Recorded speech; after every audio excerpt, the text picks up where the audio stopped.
Morning! Ayan, nandito na kami sa 649 Barangay 68 Baseco. So iba yung pinuntahan namin before.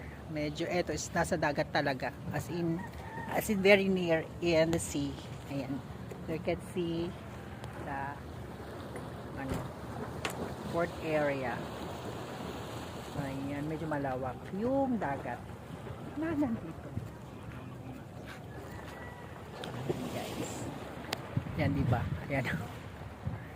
Ayan siya yung dagat. Teka, lapit tayo para makita natin. Kaso, my God. Ah! Ay! Ayan. Ayan. Ayan. Nandito tayo sa dagat. Akala ko may lumalangoy. Alon pala yun. Ayan o. Baseco. Again. Ang shoot. Ayan guys. Ayan. May naliligo pala dun. So from kila Mami Agnes, kumaliwa kami. So nagpedicab pa ako. 50 pesos yung mamasaya. Mama, ginulangan ako.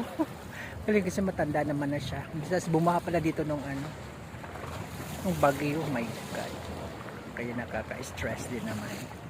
Ayan, hello everyone. Ay, mo. Ayan, dito kami ngayon. Wala pa sila direct. So, nauna kami sa area.